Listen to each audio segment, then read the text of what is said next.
Hi good morning. അപ്പോൾ നമ്മുടെ ഇന്നത്തെ റെസിപ്പി ഒരപ്പമാണ്.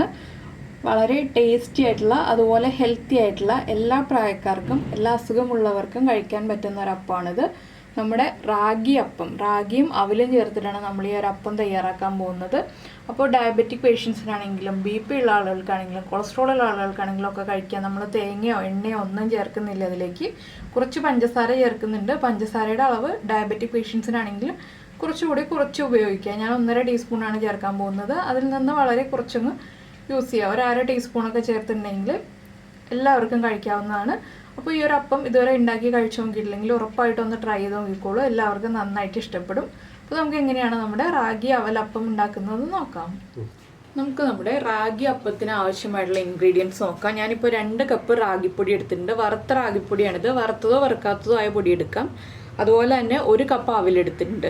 അവിൽ വൈറ്റ് അവിലാവാം, ഇതുപോലെ മട്ട അവിലാവാം, ഏത് അവിലെടുത്താലും കുഴപ്പമില്ല.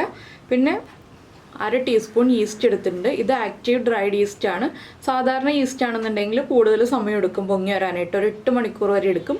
ഇതാകുമ്പോൾ മിനിമം 4 മണിക്കൂർ കൊണ്ട് തന്നെ പൊങ്ങി കിട്ടും. അതുപോലെ തന്നെ 1.5 ടീസ്പൂൺ പഞ്ചസാര എടുത്തിട്ടുണ്ട്. പഞ്ചസാര നിങ്ങളുടെ ടേസ്റ്റിനനുസരിച്ച് ചേർക്കുക.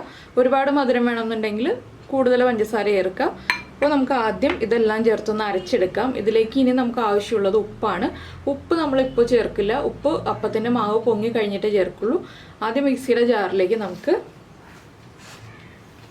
1-2 പ്രാവശ്യമായിട്ട് ഇട്ട് അരച്ചെടുക്കാം കേട്ടോ. വലിയ ജാറാണെങ്കിൽ 1 പ്രാവശ്യം തന്നെ മുഴുവനും ഇട്ടിട്ട് അരച്ചെടുക്കാം. ഞാനിപ്പോൾ അവിലിട്ടിട്ടുണ്ട്.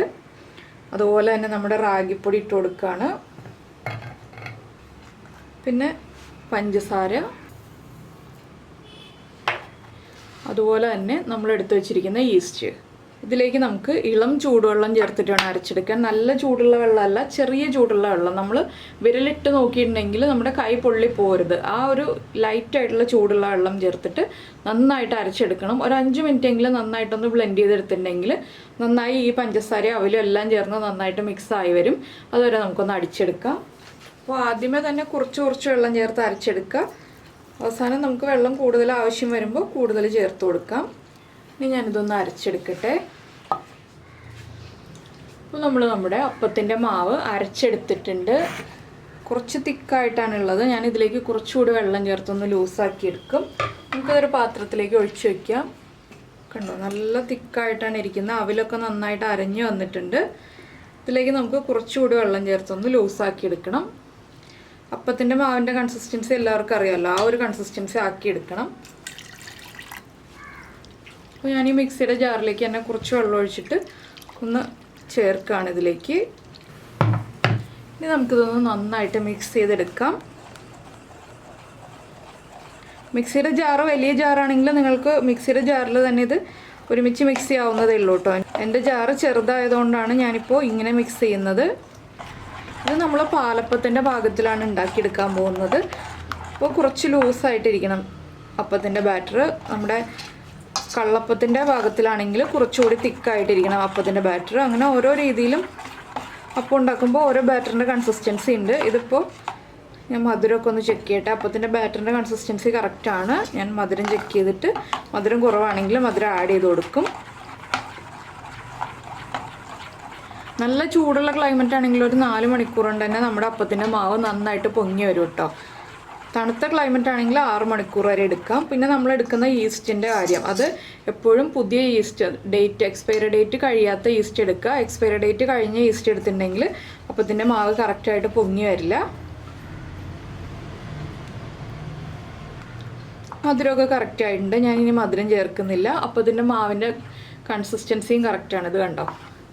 ഇനി നമുക്ക് അടച്ചു വയ്ക്കാം. 4 മണിക്കൂർ കഴിഞ്ഞിട്ട് അപ്പം ഉണ്ടാക്കാം. നിങ്ങൾ എടുക്കുന്ന ഈസ്റ്റ് അനുസരിച്ച്, ഇപ്പോൾ ആക്റ്റീവ് ഡ്രൈഡ് ഈസ്റ്റ് അല്ല, തരി കൂടുതലുള്ള ഈസ്റ്റ് ആണെങ്കിൽ 8 മണിക്കൂർ വരെ നമ്മൾ എടുത്ത് വയ്ക്കണം. എന്താണെന്ന് വെച്ചാൽ അപ്പോഴേ മാവ് പുളിച്ച് പൊങ്ങി വരുള്ളൂ. ഇല്ലെങ്കിൽ 4 മണിക്കൂർ കൊണ്ട് തന്നെ ആവും. അത് എടുക്കുന്ന ഈസ്റ്റ് അനുസരിച്ച് വ്യത്യാസം വരാൻ ടൈമിൽ അതെപ്പോഴും പ്രത്യേകം ശ്രദ്ധിക്കുക. ഞാൻ ഇനി ഇത് അടച്ചു വയ്ക്കട്ടെ. അപ്പോൾ നമ്മുടെ അപ്പത്തിൻ്റെ മാവ് ഇതാ നന്നായിട്ട് പൊങ്ങി വന്നതാണ്. ഇപ്പോൾ താഴ്ന്നു തുടങ്ങിയിട്ട്. എന്താണെന്ന് വെച്ചാൽ ഞാൻ രാവിലെയാണ് അരച്ചു വെച്ചത്. അപ്പോൾ ഉച്ചയ്ക്ക് ഊണ് കഴിക്കാൻ പോകുന്നതിന് തൊട്ട് മുന്നേ നോക്കിയപ്പോൾ പൊങ്ങി വരുന്നേ ഉണ്ടായിരുന്നുള്ളൂ. ഊണ് കഴിച്ചു കഴിഞ്ഞ് വന്നപ്പോഴത്തേക്ക് താഴ്ന്നു തുടങ്ങി. ഇനി നമുക്കിതിലേക്ക് ഉപ്പ് ചേർക്കാം. ഉപ്പ് ചേർത്തിട്ട് നന്നായിട്ടൊന്ന് ഇളക്കി മിക്സ് ചെയ്യാം.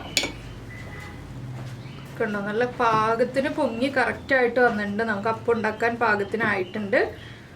നന്നായിട്ട് ബബിൾസൊക്കെ വന്നിട്ടുണ്ട്. അപ്പോൾ ഇന്ന് നല്ല ചൂടുള്ള ക്ലൈമറ്റാണ് ഇവിടെ, അതുകൊണ്ടാണ് നന്നായിട്ട് വേഗം പൊങ്ങി വന്നത്. 4 മണിക്കൂർ എടുത്തുള്ളൂ കേട്ടോ. കറക്റ്റ് 4 മണിക്കൂറിൽ പൊങ്ങി വന്നു. ഇനി നമുക്കിത് അപ്പം ഉണ്ടാക്കി തുടങ്ങാം. ഇപ്പോൾ നമ്മുടെ അപ്പച്ചട്ടി നന്നായിട്ട് ചൂടായി വന്നിട്ടുണ്ട്. ഫ്ലെയിം കുറച്ച് വയ്ക്കാം. നമുക്കിനി അപ്പത്തിൻ്റെ മാവ് നമ്മൾ ഉപ്പ് ചേർത്ത് മിക്സ് ചെയ്ത് വെച്ചിരിക്കുന്നത് ഇതിലേക്ക് ഒഴിച്ചു കൊടുക്കാം.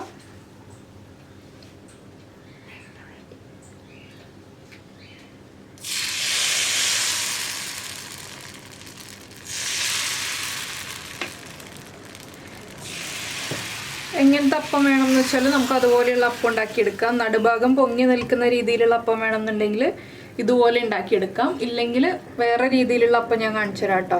അപ്പോൾ ഇതിപ്പോൾ ഞാൻ നടുഭാഗം ചെറുതായിട്ട് പൊങ്ങി വരുന്ന രീതിയിലുള്ള അപ്പമാണ് ഉണ്ടാക്കുന്നത്. കറക്റ്റായിട്ട് ഹോൾസൊക്കെ വരുന്നുണ്ട്. പെർഫെക്റ്റ് ആയിട്ടുള്ള അപ്പത്തിൻ്റെ മാവാണ് നമ്മുടേത്. അപ്പോൾ നമുക്കിനി ഇത് അടച്ചു വയ്ക്കാം. അപ്പോൾ നമ്മുടെ അപ്പത്തിൻ്റെ മാവ് നമ്മൾ ഒഴിച്ചിട്ട് ഇതേ അപ്പം പെർഫെക്റ്റ് ആയിട്ട് വന്നിട്ടുണ്ട്. കണ്ടോ, നടുഭാഗം നന്നായിട്ട് പൊങ്ങി വന്നിട്ടുണ്ട്. സൈഡ്സൊക്കെ കുക്കായി വന്നിട്ടുണ്ട്. ഇത്രയും സമയം മതി നമ്മുടെ അപ്പം കുക്കായി വരാൻ. ഇനി നമുക്ക് ഈ അപ്പം എടുക്കാം.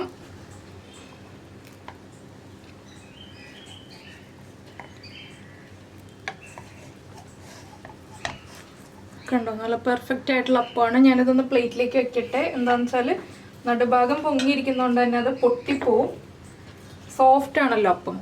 ഇനിയുള്ള അപ്പം എന്ന് വെച്ചിട്ടുണ്ടെങ്കിൽ നമ്മൾ നടുഭാഗം പൊങ്ങാത്ത രീതിയിൽ ഉണ്ടാക്കുകയാണെങ്കിൽ അപ്പത്തിൻ്റെ മാവ് ഒഴിക്കുമ്പോൾ കുറച്ചൊഴിക്കുക. എപ്പോഴും ഫ്ലെയിം കുറച്ച് വെച്ചിട്ട് വേണം അപ്പത്തിൻ്റെ മാവ് ഒഴിച്ചു തുടങ്ങാൻ. നമ്മൾ ചുറ്റിച്ചെടുത്ത് കഴിഞ്ഞിട്ട് മാത്രം ഫ്ലെയിം കൂട്ടി വയ്ക്കുക. ഒരു മീഡിയം ഫ്ലെയിമിൽ വെച്ചിട്ട് കുക്ക് ചെയ്തെടുക്കുക കേട്ടോ. ഒരുപാട് ഹൈ ഫ്ലെയിമിൽ വെക്കരുത്. ഇപ്പോൾ ഞാൻ 2 പ്രാവശ്യം ചുറ്റിച്ചെടുത്തിട്ടുണ്ട്. ഇതാവുമ്പോൾ അധികം നടുഭാഗത്തേക്ക് പൊങ്ങി വരില്ല. നടുഭാഗം പൊങ്ങി വരുന്നതാണ് പാലപ്പത്തിൻ്റെ പെർഫെക്റ്റ് കാണാൻ ഭംഗി ഉണ്ടാവുക. ഇപ്പോൾ ഇതും കണ്ടില്ലേ, നന്നായിട്ട് ഹോൾസൊക്കെ വന്ന് പെർഫെക്റ്റ് ആയി വരുന്നുണ്ട്. ഇത് തന്നെ നമുക്ക് ദോശക്കല്ലിൽ ഒഴിച്ചിട്ട് അല്ലെങ്കിൽ ചപ്പാത്തി പാനിൽ ഒഴിച്ചിട്ട് നമ്മുടെ കള്ളപ്പമായിട്ട് ഉണ്ടാക്കിയെടുക്കാം. അപ്പോൾ ഞാൻ പറഞ്ഞ പോലെ ഇത്രയും മാവ് ലൂസായിട്ട് എടുക്കരുത്, കുറച്ചുകൂടി തിക്കായിട്ടുള്ള ബാറ്ററാക്കി എടുക്കുക. ഇത് വീണ്ടും അടച്ചു വയ്ക്കുക. ഒരു 1/2 മിനിറ്റൊക്കെ അടച്ചു വെച്ചിട്ടുണ്ടെങ്കിൽ അപ്പം പെർഫെക്റ്റ് ആയിട്ട് വരും. അധികം സമയം വേണ്ടല്ലോ അപ്പം കുക്കായി വരാനായിട്ട്. പിന്നെ എന്താണെന്ന് വെച്ചാൽ മധുരം കറക്റ്റ് ആയിരിക്കണം. മധുരം കറക്റ്റ് അല്ലെങ്കിൽ അപ്പത്തിന് അത്ര ടേസ്റ്റ് ഉണ്ടാവില്ല നമ്മൾ കഴിക്കുമ്പോൾ. എപ്പോഴും മധുരം കറക്റ്റ് ആവാൻ ശ്രദ്ധിക്കണം. പിന്നെ വലിയ ബർണറിൽ വെക്കരുത് കേട്ടോ അപ്പം ഉണ്ടാക്കുമ്പോൾ. ഒരിക്കലും ചെറിയ ബർണറിൽ വെച്ചിട്ട് വേണം അപ്പം ഉണ്ടാക്കാനായിട്ട്. അപ്പോൾ ഇതാ നമ്മുടെ അപ്പത്തിൻ്റെ മാവ് വീണ്ടും അപ്പമായി വന്നിട്ടുണ്ട്. കണ്ടോ, പെർഫെക്റ്റ് ആയിട്ടുണ്ട്.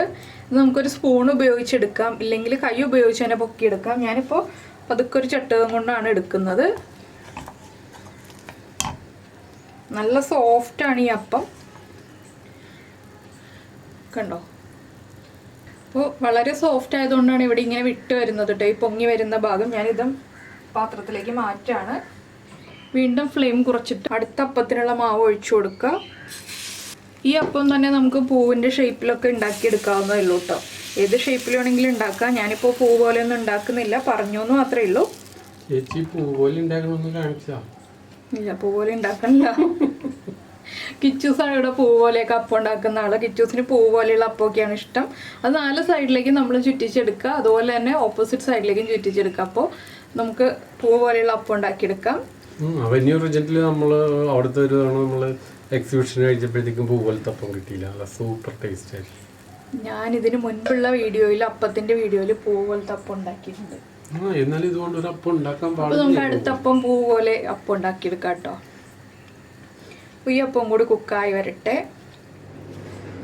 നമ്മുടെ പൂവപ്പം ഉണ്ടാക്കാനായിട്ട് നമ്മൾ ഇതുപോലെ അപ്പത്തിന്റെ മാവ് ഒഴിച്ചിട്ട് 4 സൈഡിലേക്കും ആക്കി കൊടുക്കുക. ഇത് അറിയാത്ത കുട്ടികളെ ഉദ്ദേശിച്ചിട്ട് മാത്രമാണ് കേട്ടോ ഞാൻ ഈ ഒരു പൂവപ്പത്തിന്റെ വീഡിയോ കാണിക്കുന്നത്. നേരെ ഓപ്പോസിറ്റ് സൈഡ്സിലേക്ക് ആക്കി കൊടുക്കുക. കണ്ടോ, ഇനി ഇത് നടുഭാഗത്ത് വരുന്ന രീതിയിൽ നമ്മൾ മാവ് ഒഴിച്ച് വയ്ക്കുക. ഫ്ലെയിം കൂട്ടി വയ്ക്കുക. ചെറിയ ബർണറിൽ ഫ്ലെയിം കൂട്ടി വയ്ക്കുക. ഇപ്പോൾ ബബിൾസൊക്കെ വന്നു തുടങ്ങും. അപ്പോൾ നമ്മൾ പൂ പോലെ അപ്പം ഉണ്ടാക്കുകയാണെങ്കിലും ഇതുപോലെ തന്നെ അടച്ചു വയ്ക്കുക. ഒരു 1/2 മിനിറ്റ് കഴിയുമ്പോഴത്തേക്കും കുക്കായിട്ടുണ്ടാവും അപ്പോൾ നമുക്ക് എടുക്കാവുന്നതേ ഉള്ളൂ. അപ്പോൾ ഏത് ഷേപ്പിൽ വേണമെങ്കിലും നിങ്ങൾക്ക് അപ്പം ഉണ്ടാക്കാം. 4 സൈഡിലേക്ക് മാത്രം ചുറ്റിച്ചെടുത്തിട്ട് അതുപോലെ അപ്പം ഉണ്ടാക്കാം, അല്ലെങ്കിൽ ഇങ്ങനെ പൂവിൻ്റെ ഷേപ്പിലാക്കിയിട്ട് എടുക്കാം. ഇത് ഏത് കറി കൂട്ടി വേണമെങ്കിലും കഴിക്കാം. വെജിറ്റേറിയൻസിനും നോൺ വെജിറ്റേറിയൻസിനും എല്ലാവർക്കും എന്ത് കറി കൂട്ടി വേണമെങ്കിലും കഴിക്കാൻ പറ്റുന്നതാണ്. മീൻ കറി ആണെങ്കിലും ബീഫ് ആണെങ്കിലും ചിക്കൻ ആണെങ്കിലും വെജിറ്റബിൾ കുറുമ ആണെങ്കിലും ഒക്കെ നല്ല കോമ്പിനേഷനാണ്. പിന്നെ ഒന്നുമില്ലാന്നുണ്ടെങ്കിൽ കുറച്ച് പഞ്ചസാരയും കൂട്ടി കഴിച്ചാലും നല്ല ടേസ്റ്റാണ് ഈ അപ്പത്തിന്. അപ്പോൾ നമ്മുടെ അപ്പം റെഡിയായി വന്നിട്ടുണ്ട്. നമുക്കിത് പ്ലേറ്റിലേക്ക് മാറ്റാം. അപ്പോൾ ഞാനിപ്പോൾ ഒരു സ്റ്റീലിൻ്റെ കയ്യിലാണ് ഉപയോഗിക്കുന്നത് അപ്പം വിട്ട് വരാൻ വേണ്ടിയിട്ട്. എന്താണെന്ന് വെച്ചിട്ടുണ്ടെങ്കിൽ കറക്റ്റായിട്ട് എടുക്കാൻ എളുപ്പത്തിന് വേണ്ടിയിട്ടാണ് ഞാൻ സ്റ്റീലിൻ്റെ കയ്യിൽ ഉപയോഗിക്കുന്നത്. നമ്മുടെ അപ്പച്ചട്ടിയുടെ കോട്ടിംഗ് ഒന്നും പോകാത്ത രീതിയിൽ തന്നെയാണ് കേട്ടോ എടുക്കുന്നത്. കണ്ടോ, അപ്പം പെർഫെക്റ്റ് ആയിട്ടുണ്ട്. നമുക്കിതൊരു പ്ലേറ്റിലേക്ക് എടുത്ത് വയ്ക്കാം. അപ്പോൾ ഇനി ഞാൻ ബാക്കിയുള്ള അപ്പങ്ങളൊക്കെ സാധാരണ അപ്പം പോലെ തന്നെയാണ് ഉണ്ടാക്കുന്നത്. 2 അപ്പം മാത്രമേ ഈ ഫ്ലവർ ഷേപ്പിൽ ഉണ്ടാക്കുന്നുള്ളൂ. അപ്പോൾ ഞാൻ ബാക്കിയുള്ള അപ്പമൊക്കെ ഉണ്ടാക്കിയെടുക്കട്ടെ. അപ്പോൾ നമ്മുടെ നല്ല പെർഫെക്റ്റ് ആയിട്ടുള്ള റാഗി അപ്പം എല്ലാം റെഡി ആയി കഴിഞ്ഞു. അപ്പോൾ ഇതുപോലെ നിങ്ങൾ തേങ്ങ ചേർക്കാതെ റാഗിയും അവിലും മാത്രം ചേർത്തിട്ട് അപ്പം ഉണ്ടാക്കി നോക്കൂ. നന്നായിട്ട് ഇഷ്ടപ്പെടും. നല്ല സോഫ്റ്റ് ആയിട്ടുള്ള അപ്പമാണ്. നടുഭാഗമൊക്കെ പൊങ്ങി നല്ല സോഫ്റ്റ് ആയിട്ടാണ് ഇരിക്കുന്നത്. അപ്പോൾ ഇതുപോലെ അപ്പം ഉണ്ടാക്കാം. പിന്നെ ഞാനിപ്പോൾ ഫ്ലവർ ഷേപ്പിൽ ഉണ്ടാക്കി കാണിച്ചതല്ല, അതുപോലെ ഉണ്ടാക്കാം. കുട്ടികൾക്കൊക്കെ കൊടുക്കാനാണെങ്കിൽ ഇങ്ങനെ നിങ്ങൾക്ക് ഇഷ്ടമുള്ള ഷേപ്പിൽ അപ്പം ഉണ്ടാക്കി കഴിക്കുക. കഴിച്ചതിന് ശേഷം നിങ്ങളുടെ അഭിപ്രായം നമ്മുടെ വീഡിയോയുടെ താഴെ കമൻറ്റ് ചെയ്യുക. അതുപോലെ തന്നെ നിങ്ങൾക്ക് ഇഷ്ടപ്പെടുന്ന കുക്കിംഗ് റെസിപ്പീസ്, കുക്കിംഗ് താല്പര്യമുള്ള നിങ്ങളുടെ ഫ്രണ്ട്സിനും ഫാമിലി മെമ്പേഴ്സിനൊക്കെ ഒന്ന് ഷെയർ ചെയ്ത് കൊടുക്കുക. അതുപോലെ തന്നെ നമ്മുടെ ചാനൽ ആദ്യമായിട്ട് കാണുകയാണെങ്കിൽ നമ്മുടെ വീഡിയോ പ്രസൻറ്റ് ചെയ്യുന്ന രീതിയൊക്കെ ഇഷ്ടമായി എന്നുണ്ടെങ്കിൽ നമ്മുടെ ചാനലൊന്ന് സബ്സ്ക്രൈബ് ചെയ്യുക. സബ്സ്ക്രൈബ് ചെയ്യുന്നതിന് ഈ വീഡിയോയുടെ താഴെയുള്ള റെഡ് സബ്സ്ക്രൈബ് ബട്ടൺ ഒന്ന് ക്ലിക്ക് ചെയ്യുക. അതിൻ്റെ റൈറ്റ് സൈഡിലുള്ള ബെല്ലൈക്കണും ക്ലിക്ക് ചെയ്യുക. അപ്പോൾ ഓൾ എന്ന് പറഞ്ഞിട്ടൊരു ഓപ്ഷൻ വരും. ആ ഓളും കൂടി പ്രസ് ചെയ്തിട്ടുണ്ടെങ്കിൽ ഞാൻ എപ്പോഴും വീഡിയോ അപ്ലോഡ് ചെയ്യുമ്പോൾ നിങ്ങൾക്ക് നോട്ടിഫിക്കേഷൻ വരും. പിന്നെ ഇതിപ്പോൾ നമുക്ക് വൈകുന്നേരത്തേക്കായിട്ടാണ് ഞാൻ റെഡിയാക്കിയത് അപ്പം. അപ്പോൾ അതുകൊണ്ടാണ് രാവിലെ അരച്ച് വെച്ചിട്ട് വൈകിട്ട് എന്ന് പറഞ്ഞത്. രാത്രി അരച്ച് വെച്ചിട്ട് രാവിലെ ആണെങ്കിൽ അപ്പം ഉണ്ടാക്കാം. നമുക്ക് എളുപ്പത്തിൽ ഉണ്ടാക്കാൻ പറ്റുന്ന ഒരു ബ്രേക്ക്ഫാസ്റ്റ് റെസിപ്പിയാണ്.